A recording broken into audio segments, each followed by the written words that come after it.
बात को सोचो, अगर आपको लगे कि पढ़ाई सिर्फ बच्चों के लिए होती है तो आज का ये चैप्टर आपकी सोच बदल देगा, क्योंकि ये कहानी है एक 62 ईयर्स ओल्ड दादी की, जिन्होंने डिसाइड किया कि वो पढ़ना लिखना सीखेंगी, और वो भी किससे, अपनी पोती से। तो कैसे हैं क्लास 9th के सभी स्टूडेंट, होप आप सब अच्छे होंगे। और आज की क्लास में हम पढ़ने वाले हैं क्लास 9th की कावेरी, इंग्लिश की बुक कावेरी का first chapter, how I taught my grand. कहानी की जो लेखिका हैं, जो ऑथर हैं, उनका नाम है सुधा मूर्ति, जो इंडिया की एक फेमस राइटर हैं, और उन्होंने पद्मश्री और पद्मा भूषण जैसे अवार्ड भी प्राप्त किए हैं। साथ ही साथ उन्होंने इंग्लिश और कन्नड़ा जैसी लैंग्वेज में बहुत सारे नॉवेल्स लिखे हैं, काफ़ी सारे नॉवेल्स उनके फेमस भी हैं। और यहाँ पे जो उनको 2 अवार्ड का मैंने आपको बताया, अवार्ड जो उनको मिले हैं, पद्मश्री अवार्ड और एक पद्म भूषण अवार्ड। जो पद्मश्री अवार्ड है, नोटेड करें इसको, नोट डाउन करें कि जो अवार्ड मिला था उन्हें पद्मश्री, ये अवार्ड उनको 2006 में मिला था, और पद्म भूषण ये अवार्ड उनको 2023 में मिला था। साथ ही साथ वो एक फ़ीमेल इंजीनियर थी टैल्को में, TELCO, टैल्को में वो एक फ़ीमेल इंजीनियर थी, एंड वो चेयरमैन रही है इन्फोसॉय फाउंडेशन की, एंड वो फेमस इंडियन राइटर हैं। तो यहाँ पे मैंने काफ़ी सारी इन्फॉर्मेशन आपको ऑथर के बारे में बता दी है, जो कि चैप्टर में पूछी जाती है, क्वेश्चन आंसर में अक्सर पूछी जाती है। तो जब राइटर 12 साल की थी तो वो अपने ग्रैंड पेरेंट्स के साथ कर्नाटका के एक गाँव में रहती थी, और वो गाँव कैसा था कि वहाँ पर बहुत ज़्यादा स्लो ट्रांसपोर्ट था। हफ्ते में एक बार बस आती थी, न्यूज़पेपर आते थे, बस बहुत लेट आती थी, न्यूज़पेपर हफ्ते में, मैगज़ीन हफ्ते में सिर्फ एक बार आती थी, और लोग ईगरली उसका वेट किया करते थे वहाँ पर कि कब मैगज़ीन, कब न्यूज़पेपर आए, क्योंकि वो न्यूज़ जानना चाहते थे आसपास क्या हो रहा है, दुनिया भर में क्या चल रहा है। और वो इतना ईगरली क्यों वेट करते थे, क्योंकि वो गांव का एरिया था, एक ऐसा एरिया था जहाँ पे मतलब एंटरटेनमेंट का कोई सोर्स था ही नहीं। लेकिन जब वहाँ पे हफ्ते में सिर्फ एक बार न्यूज़पेपर या मैगज़ीन आती थी तो वो उनका सोर्स ऑफ एंटरटेनमेंट था, इसलिए वो इतना ईगरली उसका इंतज़ार किया करते थे।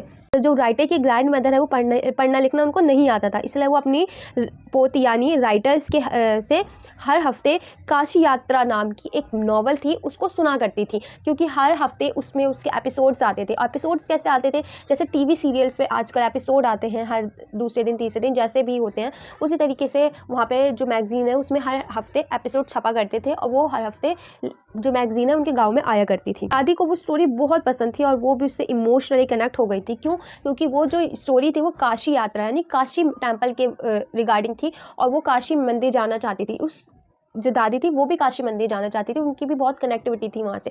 तो ये जो स्टोरी है काशी यात्रा, स्टोरी के अंदर यहाँ एक और स्टोरी है जो है काशी यात्रा नॉवल। तो इसके अंदर क्या होता है, एक ओल्ड लेडी की स्टोरी है जो बहुत उसको डिज़ायर थी काशी जाने की, क्योंकि वो वहाँ मंदिर जाना चाहती थी, लेकिन वो वहाँ नहीं जा पाती, क्योंकि वो जो उनके पास जितने भी पैसे होते हैं वो सारे पैसे वो दान कर देती हैं। किन्हें दान कर देते हैं? गरीब लड़की को उसकी शादी के लिए। क्यों? क्योंकि उन्हें लगा कि सेक्रीफाइस जो है सबसे बड़ा क्या है, यहाँ पे पुण्य होता है। तो एक दिन क्या होता है, जो राइटर होती हैं वो गाँव से बाहर चले जाते हैं किसी शादी को अटेंड करने के लिए। तो वो वहाँ पर उससे जाती हैं कि हाँ भाई 2-3 दिन लगेंगे, लेकिन 2-3 दिन से ज़्यादा उनको वहाँ टाइम लग जाता है, पूरा एक हफ्ता।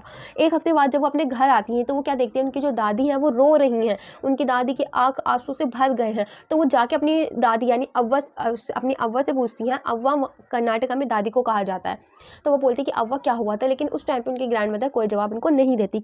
लेकिन ऐसा होता क्यों है? क्योंकि जो उनकी ग्रैंड मदर होती हैं, जब राइटर घर पर नहीं थी तब उनके घर पर जैसे यूजुअली मैगज़ीन आती थी, न्यूज़पेपर आते थे, वैसे न्यूज़ और मैगज़ीन आई थी, लेकिन वो इलिटरेट थी, जिस वजह से वो उसको नहीं पढ़ पाई। तो उन्हें इस बात का तब एहसास हुआ कि वो कितनी डिपेंडेंट है दूसरों पर। उन्हें अपनी इलिटरेसी का एहसास हुआ कि उनको पढ़ना लिखना नहीं आता, इस वजह से वो दूसरों पर डिपेंडेंट है। तो उन्हें इस चीज़ का अफसोस होता है कि मैं क्यों पढ़ी लिखी नहीं हूँ। रात को टेरेस पर सो रही होती हैं, तब उनके अव्वा उनके पास आती हैं और बड़े प्यार से उनके सर के ऊपर हाथ रख के सहराती हैं। तब जो राइटर है वो समझ जाते हैं कि हाँ अव्वा आप मुझसे कुछ कहने आई हैं। तब वो अपनी अव्वा से पूछती है कि बताओ अव्वा क्या हुआ, क्या बात है, क्यों रो रही थी। दैन उसकी अव्वा जो है यानी उनकी जो ग्रैंड मदर है वो सारी बात को बताती हैं कि आज मैगज़ीन आई थी और मैं उसको नहीं पढ़ पाई। तब पता चला मुझे अपनी निर्भरता का एहसास हुआ कि मैं कितनी डिपेंडेंट हूँ दूसरों पर, मुझे पढ़ना लिखना नहीं आता, मैं इतनी इलिटरेट हूँ।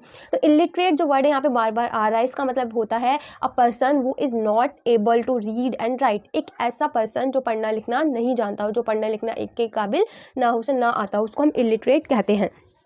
तो यहाँ से फिर स्टोरी आगे बढ़ती है। क्या होता है कि फिर वो साथ साथ फिर वो उसके बाद इमोशनल होकर वो अपनी बात बताती हैं। दैन फिर वो अपनी स्टोरी बताती है, अपनी लाइफ का फ्लैशबैक बताती हैं कि क्यों ऐसा हुआ कि वो इलिटरेट रह गई। वो बताती हैं कि जब वो छोटी थी तो उनकी मदर की डेथ हो गई, दैन उनके फादर ने रीमैरिज कर ली, जिस वजह से वो पढ़ नहीं पाई और अब वो इलिटरेट है। लेकिन उन्होंने ये अपने अंदर सोचा था कि अगर मैं पढ़ी लिखी नहीं हूँ तो क्या हुआ, मेरे बच्चे, मेरे ग्रैंड चिल्ड्रन वो तो पढ़े लिखे हूँ, वो तो पढ़े।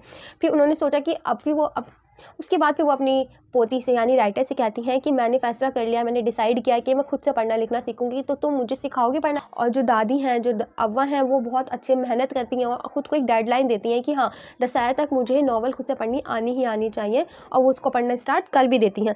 और दशहरे के दिन जब पूजा हो रही होती है, उसके बाद जो अव्वा हैं यानी जो राइटर की जो ग्रैंड मदर हैं, वो राइटर को अपने पास बुलाती हैं, स्टूल पे बिठाती हैं और क्या करती हैं, उन्हें गिफ्ट देती हैं, एक फ्रॉक मटेरियल देती हैं। एंड उसके बाद वो क्या करती हैं, उनके राइटर के पैर छूती हैं। तो ये देखकर जो राइटर है वो शॉक में हो जाती है कि ये क्या हो गया, हमारे यहाँ तो ऐसा कुछ है ही नहीं, हमारे यहाँ तो छोटे बड़ों के पैर छूते हैं, दादी यानी अव्वा मेरे पैर कैसे छू सकती हैं। ये बात वो अपनी दादी को भी कहती हैं। तो तब उनकी दादी कहती है कि तुमने मुझे पढ़ाया, तुमने मुझे लिखना सिखाया, तो तुम मेरी टीचर हुई। तो टीचर चाहे उम्र में छोटा हो या बड़ा हो, लेकिन जो टीचर है उनको रिस्पेक्ट तो दी जाती है ना, उनकी यही एक token of appreciation, token of respect यही है कि उनके पैर छुए, उनका आदर करें। तो इसके बाद जो ऑथर हैं वो बहुत खुश होती हैं और उनकी जो दादी हैं वो भी पढ़ना लिखना जान जाती हैं। Where there is a will there is a way, जहाँ चाह है वहाँ राह है। ये क्या है इस चैप्टर का मॉरल।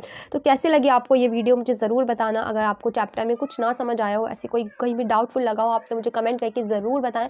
और ऐसे ही बने रहें ताकि आप चैप्टर 2 की वीडियोज़ भी ऐसी एनिमेटेड स्टोरी के साथ देख सकें। Thank you for watching, stay tune for the next chapter.